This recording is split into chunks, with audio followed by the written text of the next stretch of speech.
इस वीडियो में हम Allama Iqbal open university course code 1429 का एक टॉपिक डिस्कस करने वाले हैं जो कि है point of intersection. Point of intersection बोलते हैं कनेक्टेड पॉइंट्स को, यानी कि जब हम ग्राफ बनाते हैं तो दो इक्वेशन का ग्राफ जिस पॉइंट पर आकर ये दोनों इक्वेशन आपस में टकराती हैं उसको पॉइंट ऑफ इंटरसेक्शन बोला जाता है। अलजेब्रिकली देखा जाए तो x एंड y की जो वैल्यूज़ होती हैं वो पॉइंट ऑफ इंटरसेक्शन है। जो भी वेरिएबल आपको सवाल में दिया गया है उसकी जो आप वैल्यू निकालेंगे वो पॉइंट ऑफ इंटरसेक्शन कहलाएगा। ये सवाल 2025 के दोनों पेपर यानी कि स्प्रिंग में भी और ऑटम में भी, दोनों में पॉइंट ऑफ इंटरसेक्शन का सवाल आया है। तो ये एक गेस है कि इस बार स्प्रिंग 2026 में भी पॉइंट ऑफ इंटरसेक्शन का एक सवाल आए। ये 20 नंबर का सवाल होता है। आप लोगों के लिए ज़रूरी है कि अपने कॉन्सेप्ट को क्लियर करें। क्वेश्चन नंबर 1 है find the point of intersection. इसमें से हमें पॉइंट ऑफ इंटरसेक्शन मालूम करना है। पहली इक्वेशन को हम नाम दे देंगे कि ये इक्वेशन नंबर 1 है और दूसरी इक्वेशन को नाम दे देंगे कि ये इक्वेशन नंबर 2 है। अब पॉइंट ऑफ इंटरसेक्शन में सबसे पहला स्टेप ये होता है कि आपने एक्स वेरिएबल या वाई वेरिएबल कोई एक वेरिएबल सेम करना होता है। कोई भी एक कर सकते हैं, ज़रूरी नहीं है आपने एक्स को सॉल्व करना है, ज़रूरी नहीं है आपने वाई को सेम करना है, कोई भी आप सेम कर सकते हैं। सेम करने के लिए आप सिर्फ दो मेथड यूज़ कर सकते हैं, एक होता है मल्टीप्लाई और दूसरा होता है डिवाइड। या तो आप इक्वेशन में कोई नंबर मल्टीप्लाई कर सकते हैं या डिवाइड कर सकते हैं, प्लस और माइनस नहीं कर सकते। जिस तरह अब यहाँ पर देखा जाए तो 2x + 3y है और नीचे वाले में सिंपल y है। तो अगर हम सेकेंड इक्वेशन को 3 से मल्टीप्लाई कर दें तो 3y और 3y ये दोनों वैल्यूज सेम हो जाएंगी। हम लिखेंगे 3 मल्टीप्लाई इन इक्वेशन 2। इक्वेशन 2 में 3 को मल्टीप्लाई करेंगे। 3 को मल्टीप्लाई करेंगे हम 3x के साथ, -3 को मल्टीप्लाई करेंगे y से, इक्वल 3 को मल्टीप्लाई करेंगे 5 से। मुकम्मल इक्वेशन को मल्टीप्लाई कर देना है। अब 3 3 ज़ार हो जाएगा 9, साथ आ जाएगा x - 3y इक्वल 3 5 ज़ार 15। अब ये वाली जो इक्वेशन बनी है ये इक्वेशन नंबर है 3। अब इसके बाद सेकंड जो स्टेप होता है उसमें हमने साइन देखना होता है। जैसे हमने यहाँ पर 3y और 3y इनको सेम किया ना, तो इसका साइन देखेंगे ये नेगेटिव है, ये पॉजिटिव है। तो अगर हम इनको ऐड करें तो प्लस माइनस की वजह से दोनों खत्म हो जाएंगे। एक वेरिएबल ख़त्म करना है ताकि दूसरे का आंसर आ सके। अब यहाँ पर हम लिखेंगे ऐड इक्वेशन 2 और 3, दूसरी और तीसरी इक्वेशन को जमा करें पहली और तीसरी इक्वेशन को। अब पहली इक्वेशन लिखेंगे 2x + 3y इक्वल 12 और उसके बाद तीसरी इक्वेशन लिखेंगे जो हमने बाद में बनाई थी 9x - 3y इक्वल 15। दोनों इक्वेशंस लिख ली हैं। देन अब इनको ऐड कर देंगे। जब ऐड कर रहे होते हैं तो साइन तब्दील नहीं करते। 9 और 2 हो जाएंगे 11, ये प्लस माइनस की वजह से कैंसिल। 15 और 12 हो जाएंगे 27। 11 यहाँ पर x के साथ मल्टीप्लाई हो रहा है, इस साइड पर आकर हो जाएगा डिवाइड। x का आंसर आ जाएगा 27/11। अब हमें यहाँ से y का आंसर मालूम करना है। y का आंसर के लिए आप जो x का आंसर आया है इनको तीनों इक्वेशंस में से, यानी कि ये पहली इक्वेशन, दूसरी इक्वेशन और तीसरी इक्वेशन हमने बनाई है, इन तीनों में से आप किसी में भी x की जगह पे उसका आंसर पुट करेंगे तो आपको y का आंसर मिल जाएगा। पहले इक्वेशन लिख लेंगे 3x - y इक्वल 5 और x का आंसर हमारे पास आया था 27/11। देन अब 3 एज इट इज़ x की जगह पर लिख देंगे 27/11 -y इक्वल 5। 3 को 27 के साथ मल्टीप्लाई कर देंगे इक्वल टू 81। 81/11 -y equal 5। अब 81/11 यहाँ पर साइन देखना है क्या है, यहाँ पर प्लस का साइन है, उस तरफ जाकर ये हो जाएगा माइनस।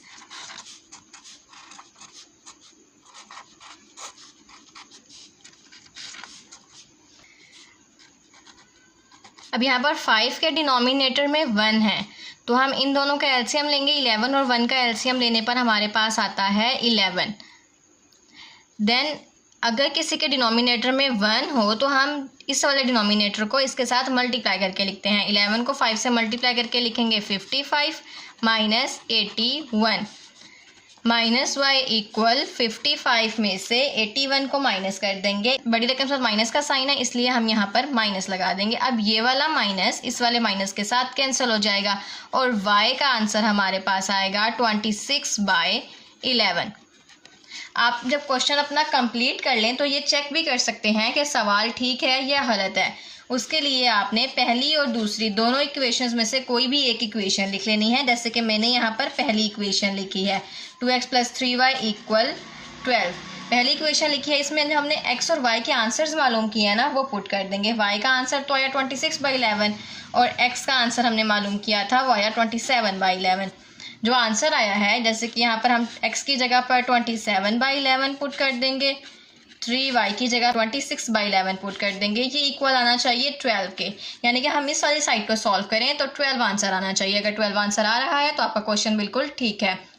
27 को 2 के साथ मल्टीप्लाई कर देंगे इक्वल 54/11 प्लस 26 को हम 3 से मल्टीप्लाई कर देंगे इक्वल 78/11 इक्वल 12। यहाँ पर दोनों के डिनोमिनेटर सेम है और जब डिनोमिनेटर सेम हो तो इसको हम एक मर्तबा लिखते हैं और फिर ऊपर सेम वैल्यू ही आ जाती है, यानी कि 54 + 78 इक्वल 1/12। 54 में 78 को ऐड करेंगे इक्वल 132/11 इक्वल 12। इन दोनों को अगर हम डिवाइड करें तो इसको डिवाइड करने से आता है 12 इक्वल 12, यानी कि वैल्यूज़ जो हैं वो दोनों सेम आई हैं। इसका मतलब है आपका सवाल बिल्कुल ठीक है। अगेन क्वेश्चन को समझने की कोशिश करते हैं। पहले हमने एक वेरिएबल को सेम करना है। पहला स्टेप ये है कि एक वेरिएबल को सेम कर दें, या x को सेम कर दें या फिर y को सेम कर दें। यहाँ पे y को सेम करना आसान था, इसलिए हमने यहाँ पर भी 3y था तो यहाँ पे हमने 3y बना दिया। उसके बाद साइन चेक करें। सेकंड स्टेप है साइन चेक करें कि प्लस, यहाँ पे प्लस माइनस की वजह से ये कटने चाहिए। अगर दोनों जगह पे प्लस है तो हम सब्ट्रैक्ट करेंगे, अगर एक जगह प्लस और एक जगह माइनस है तो ऐड करेंगे। ये कैंसिल हो गए, x का आंसर आ गया। जब x का आंसर आ जाए तब हमने उस आंसर को किसी भी एक इक्वेशन में पुट कर देना है और लास्ट पर आप चेक कर सकते हैं। चेक करने के लिए कोई भी एक इक्वेशन लें, उसमें x और y की वैल्यूज पुट करें। इस वाली साइड को सॉल्व करने से ये आंसर आना चाहिए। सेम ही मेथड से एक और सवाल सॉल्व करेंगे ताकि कॉन्सेप्ट क्लियर हो जाए। हमने यहाँ पर पहला स्टेप ये था कि कोई एक वेरिएबल सेम करना है। यहाँ पर देखें 3x और 2x है, यहाँ पर 2y और 6y है। अगर इसमें हम y वाली वैल्यू को 3 से मल्टीप्लाई करते हैं, 3 2 = 6, तो दोनों जगह पर 6 6 हो जाएगा। ठीक है, इसलिए हम ये इक्वेशन नंबर 1 है, ये वाली इक्वेशन नंबर 2 है। तो इक्वेशन नंबर 1 को 3 से मल्टीप्लाई कर देंगे। हम लिखेंगे 3 मल्टीप्लाई इन इक्वेशन 1। 3 को मल्टीप्लाई कर देंगे 3x के साथ प्लस 2y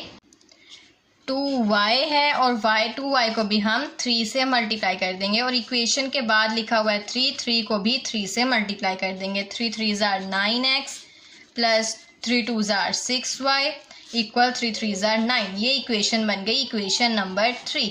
अब सेकेंड स्टेप ये था कि आपने साइन देखना है। यहाँ पर देखें, ये पहली वाली तो आप हमें यूज़ नहीं करनी है, दूसरी और तीसरी यूज़ करनी है। तो दूसरी वाली में यहाँ पर नेगेटिव का साइन है और तीसरी वाली में पॉजिटिव का साइन है, यानी कि ये कट हो जाएंगे। इसलिए हम सिंपल इसको ऐड कर देंगे।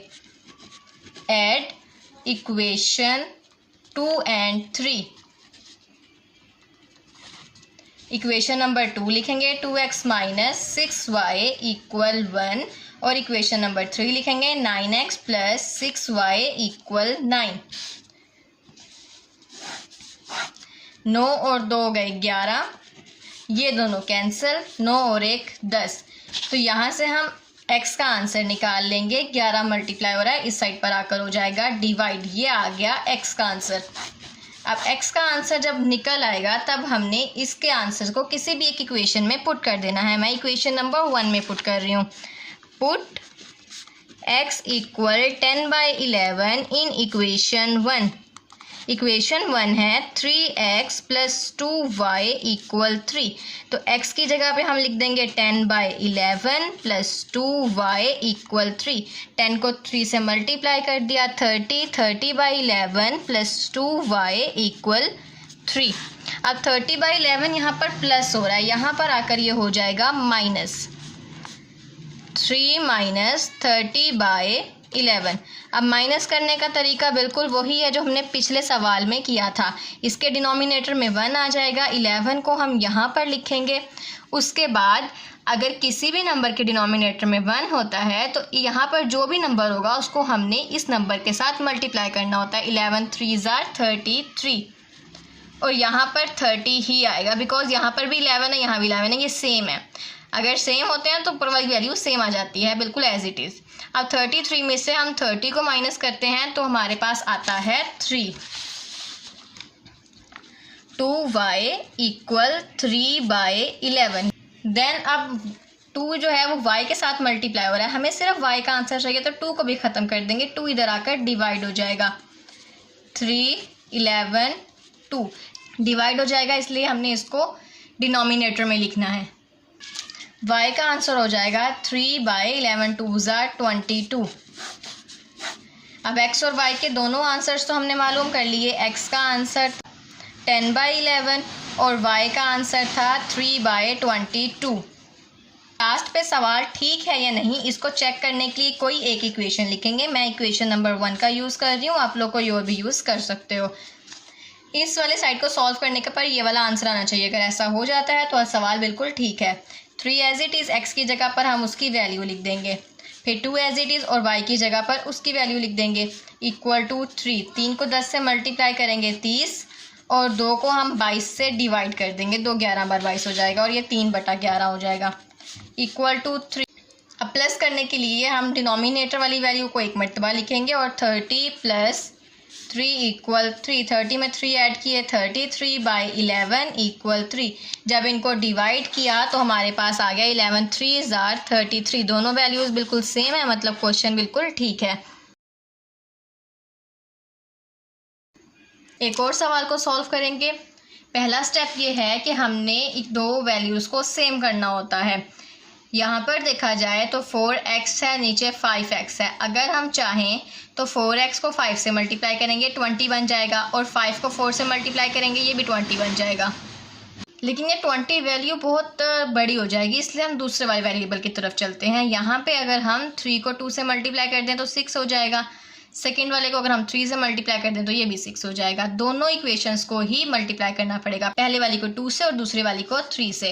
ये होगी इक्वेशन नंबर 1, ये है इक्वेशन नंबर 2। सबसे पहले पहली वाली इक्वेशन को 2 से मल्टीप्लाई करेंगे, 2 मल्टीप्लाई इन इक्वेशन 1।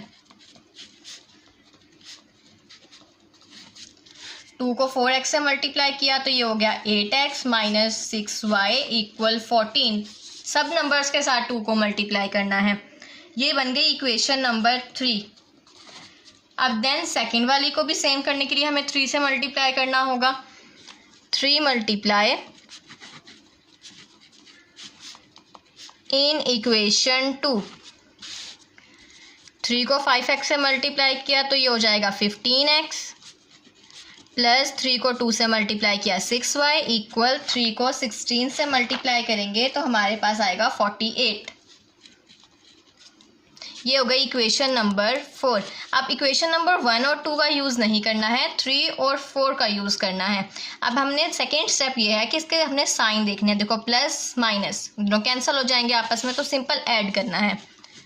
मैंने बताया था कि अगर दोनों में प्लस प्लस या दोनों में माइनस माइनस, अगर दोनों में सेम होना साइन तो माइनस करते हैं, सब्ट्रैक्ट करते हैं। अगर साइन तब्दील हैं, एक दूसरे से मुखालिफ हैं, तो ऐड करना है।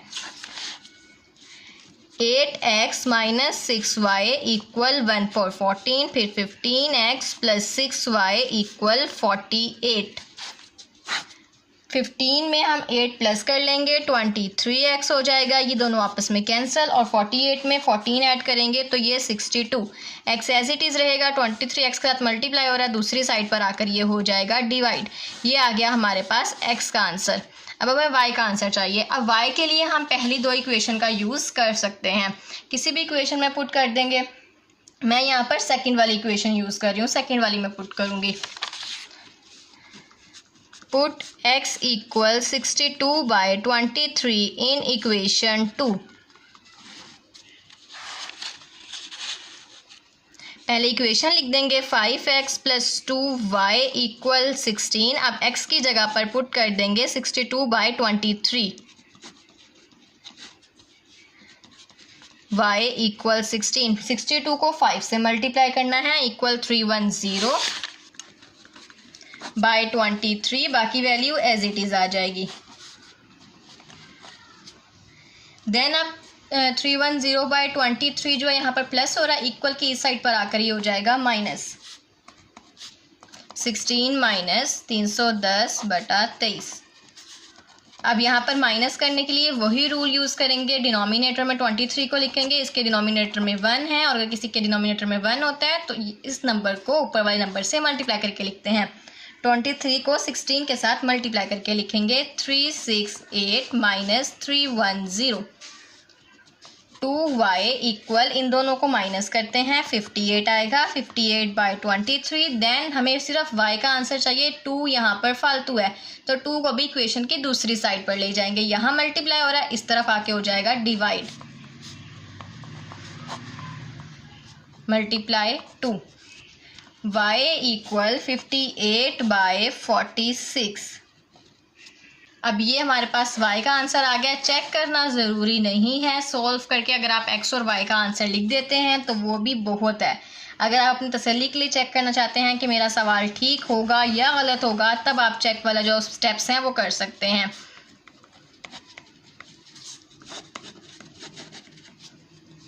चेक करने के लिए कोई भी एक इक्वेशन लिख सकते हैं, पहली दूसरी जो मर्जी लिखें। मैं इक्वेशन नंबर 1 लिखूंगी, x की जगह पे x का आंसर पुट करेंगे और y की जगह पर y का आंसर पुट करेंगे। 62 को 4 के साथ मल्टीप्लाई कर देंगे, 248 बाई 23 माइनस 3 को 58 के साथ मल्टीप्लाई कर देंगे, 174 बाई 46 इक्वल 7।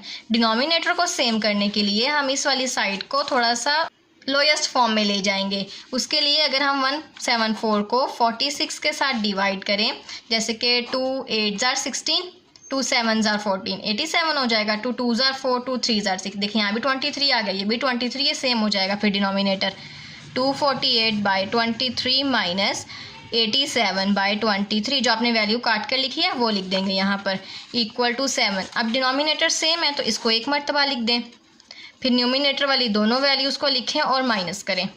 248 में से 87 को माइनस करेंगे तो ये आएगा 161 बाई 23 इक्वल 7। 23 7 जार होता है 161, तो अगर हम इसको डिवाइड करेंगे तो ये 7 ही आएगा और दोनों आंसर बिल्कुल सेम हो जाएंगे। अगेन बता रही हूँ, ये जो चेक करने वाले स्टेप्स हैं ये आप सिर्फ अपनी तसल्ली के लिए कर सकते हैं कि आपका सवाल ठीक है या नहीं। बाकी सवाल का इनसे कोई ताल्लुक नहीं होता, इन स्टेप्स के मार्क्स नहीं होते। सिर्फ x और y यहाँ तक आपने पेपर में सॉल्व करना है। अब ये वाला सवाल बाकी सवालों से मुख्तलिफ है, ये इसमें थोड़ा सा एक ट्विस्ट है। क्वेश्चन सॉल्व करना स्टार्ट करते हैं। सबसे पहले लिखेंगे कि ये इक्वेशन नंबर 1 है, ये वाली इक्वेशन नंबर 2 है। अगर हम थोड़ा सा गौर फिक्र करें तो ये अगर हम इसको क्रॉस मल्टीप्लाई करें, यानी कि 8 को 5 से करें तो ये बनेगा 40। क्रॉस मल्टीप्लाई करें ना, 8 को 5 से मल्टीप्लाई करें तो ये 40 बन जाएगा और 5 को 8 से करेंगे तो ये 40 बन जाएगा। लेकिन 40 काफ़ी बड़ी वैल्यू हो जाएगी, इसलिए हम y वाले को सॉल्व करने की कोशिश करते हैं। इसमें भी क्रॉस मल्टीप्लाई अगर करें, 3 को 7 से करें तो 21 बन जाएगा, 7 को 3 से करें तो 21 बन जाएगा, दोनों वैल्यूज सेम हो जाएंगी। सबसे पहले हमें इक्वेशन नंबर 1 को 3 से मल्टीप्लाई करना है। 3 मल्टीप्लाई इन इक्वेशन 1, 3 को 5 से मल्टीप्लाई करेंगे 15x हो जाएगा, 7 से करेंगे 21y हो जाएगा और 3 को 31 से मल्टीप्लाई करेंगे इक्वल 93। ये इक्वेशन बन गई इक्वेशन नंबर 3। अब इसके बाद सेकेंड वाली इक्वेशन को 7 से मल्टीप्लाई कर देंगे। 7 मल्टीप्लाई इन इक्वेशन 2, 8 को 7 से मल्टीप्लाई किया 56। मुकम्मल इक्वेशन को मल्टीप्लाई करना होता है। 7 को 34 से मल्टीप्लाई करेंगे इक्वल टू 38। ये इक्वेशन बन गई इक्वेशन नंबर 4। अब ट्विस्ट ये है कि आपका सेकंड स्टेप होता है कि आपने साइन चेक करने हैं। ये देखें यहाँ पर साइन दोनों के ही प्लस प्लस हैं। तो अगर आप लोग थोड़ा सा रिवाइंड करो तो मैंने बताया था कि अगर आपके पास सेम साइन आएंगे तो सब्ट्रैक्ट करना है। हम यहाँ पर लिखेंगे सब्ट्रैक्ट इक्वेशन 4 एंड 3। 4 एंड 3 मैंने इसलिए लिखा है क्योंकि ये वाली इक्वेशन बड़ी है, तो माइनस करने के लिए हम इसको पहले लिखेंगे और इसको बाद में लिखेंगे। इक्वेशन नंबर 4 को पहले लिख देंगे और इक्वेशन नंबर जो 3 है उसको बाद में लिख देंगे। करना हमने सब्ट्रैक्ट, जब भी सब्ट्रैक्ट करते हैं तो जो दूसरे वाली इक्वेशन होती है ना, इसके साइन बदल देते हैं। पहले यहाँ पर प्लस लगा हुआ था, अब आ जाएगा माइनस। इसी तरह यहाँ पर पहले प्लस लगा हुआ है, अब आ जाएगा माइनस। यहाँ पहले प्लस लगा हुआ है, अब माइनस आ जाएगा। साइन तब्दील कर देने हैं। अब इन वाले साइन को जो है ना वो ध्यान में रखना है। 56 में से 15 को माइनस कर देंगे, इक्वल 41x। ये दोनों कैंसिल हो जाएंगे और 238 में से 93 को हम माइनस कर देंगे 145। अब x एज इट इज़ रहेगा। 41 यहाँ पर मल्टीप्लाई हो रहा है, इस तरफ आकर हो जाएगा डिवाइड। ये आपके पास आ गया इसका x का आंसर। अब y के आंसर के लिए आप ये दो इक्वेशंस स्टार्ट वाली जो सवाल में गिवन थी ये यूज़ कर सकते हो। मैं इक्वेशन नंबर 1 में पुट करूँगी values. Put x equal 145/41 in equation 1। पहले इक्वेशन को लिख लेंगे कि इक्वेशन है 5x + 7y = 31। 5 as it is, x की जगह पर आ जाएगा 145/41। 7y = 31। अब 5 को 145 के साथ मल्टीप्लाई करेंगे। 725/41 + 7y = 3131। देन जो ये वैल्यू है 725/41 यहाँ पर प्लस हो रही है, इस साइड पर जाकर हो जाएगी माइनस। 7y = 31 - 725/41। अब माइनस करने वाला तरीका बिल्कुल सेम होगा। 7y एज इट इज़ आएगा। 41 को हम डिनोमिनेटर में लिखेंगे, इसके डिनोमिनेटर में 1 है तो 41 को 31 के साथ मल्टीप्लाई करके लिखेंगे। हमारे पास आएगा 1271 - 725। इन दोनों को माइनस कर देंगे। 546/41। 7 यहाँ पर मल्टीप्लाई हो रहा है, इस साइड पर आकर हो जाएगा डिवाइड। 41 × 7 y = 546/287। ये आ गया y का आंसर। अब x और y दोनों आंसर्स हमने फाइंड कर लिए हैं। x का आंसर था 145/41 और y का आंसर था 546/287। अब इस वाले सवाल को आप लोग चेक करके कमेंट सेक्शन में आंसर बताएं कि इन दोनों इक्वेशंस में x और y की वैल्यू पुट करने से 31 और 34 बनता है या फिर नहीं। यहाँ से मैं एक बार दोबारा बता देती हूँ, अगर आपके पास साइन सेम हो, माइनस माइनस हो या प्लस प्लस हो, तो आपने सब्ट्रैक्ट करना है और जो दूसरे नंबर पर इक्वेशन लिखनी है इसके साइन तब्दील कर देने हैं। आई होप आप लोगों को ये टॉपिक समझ में आया होगा। इस टॉपिक की प्रैक्टिस लाजमी कीजिएगा। सेम क्वेश्चन ना सही, उम्मीद है पॉइंट ऑफ इंटरसेक्शन टॉपिक में से कोई सवाल पेपर में लाजमी आए।